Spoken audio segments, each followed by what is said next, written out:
بسم اللہ الرحمن الرحیم۔ برادران اسلام، جامع ترمذی کی حدیث شریف نمبر 1521 کے مطابق حضرت جابر بن عبداللہ رضی اللہ تعالی عنہما جو کہ مشہور زمانہ صحابی ہیں،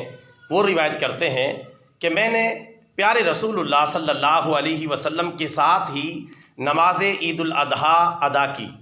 پیارے رسول اللہ صلی اللہ علیہ وسلم جب خطبہ عید الاضحیٰ سے فارغ ہوئے تو آپ صلی اللہ علیہ وسلم کی خدمت اقدس میں ایک مینڈا یعنی قربانی کا جانور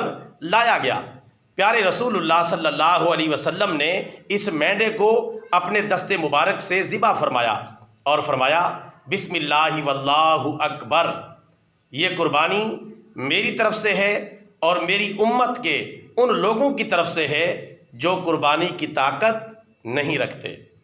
برادران اسلام، اس حدیث مبارکہ سے ہمیں معلوم ہو گیا کہ ہمارے پیارے نبی صلی اللہ علیہ وسلم ہماری بھلائی کے لیے کتنے حریص ہیں اور کتنے مہربان ہیں، یعنی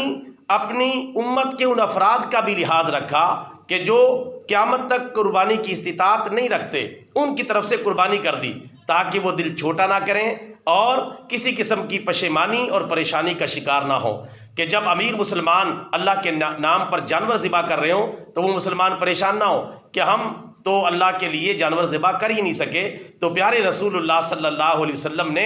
غریب مسلمانوں کی دلجوئی کے لیے ان کی طرف سے قربانی فرما دی تاکہ وہ غریب مسلمان بھی کہہ سکیں کہ ہماری قربانی تو ہمارے پیارے نبی صلی اللہ علیہ وسلم کر چکے ہیں۔ برادران اسلام، یہ تھی شفقت ہمارے پیارے نبی صلی اللہ علیہ وسلم کی اپنی امت پر کہ امت کے ہر قسم کے افراد کے ساتھ مہربانی کا آپ نے لحاظ رکھا، اور جب غریبوں کی باری آئی تو غریبوں کی طرف سے قربانی بھی فرما دی تاکہ غریب کبھی بھی پشیمان نہ ہو اور ان کو کہنے کے لیے بات موجود ہو کہ ہمارے پیارے نبی صلی اللہ علیہ وسلم ہماری طرف سے قربانی کر چکے ہیں، اگر ہم غریب ہیں تو پھر کیا ہوا۔ اور یہی بات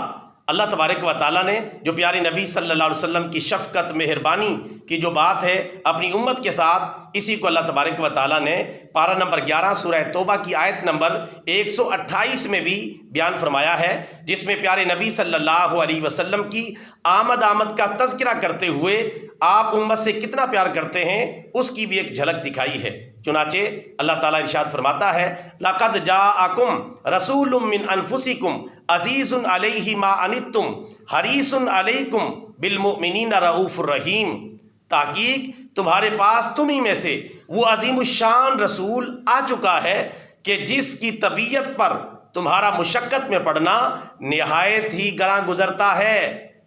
اور وہ نبی اے مسلمانوں تم پر یعنی تمہاری بھلائی کے لیے بہت ہی زیادہ حریص ہے اور تم پر بہت ہی زیادہ شفیق اور مہربان ہے۔ اور پیارے نبی صلی اللہ علیہ وسلم اپنی امت سے کس طرح مہربانی سے پیش آتے ہیں، اس کی ایک جھلک آپ نے دیکھ لی کہ آپ نے امت کے ان غریب افراد کی طرف سے قربانی فرما دی تاکہ ان کی دلجوئی ہو جائے، اور جب قربانی کر دی تو ساتھ ہی آپ نے ارشاد فرمایا کہ یہ قربانی میری طرف سے ہے اور میری امت کے ان افراد کی طرف سے ہے جو قربانی کرنے کی طاقت نہیں رکھتے۔ برادران اسلام، ہمارے پیارے نبی صلی اللہ علیہ وسلم نے ہمارا اتنا خیال رکھا، ہم سے ہمدردی اور وفاداری کا مظاہرہ کیا۔ ہمیں بھی چاہیے اپنے پیارے نبی صلی اللہ علیہ وسلم کے سچے پکے غلام بنے اور فرما بردار غلام بنے اور آپ کی وفاداری کریں اور آپ کی اطاعت اور فرما برداری کریں تاکہ دنیا و آخرت کی کامیابیاں ہمارا مقدر بن جائے۔ اللہ تعالی ہمیں ایسا ہی کرنے کی توفیق عطا فرمائے۔ آمین ثم آمین، وما علینا الا البلاغ المبین۔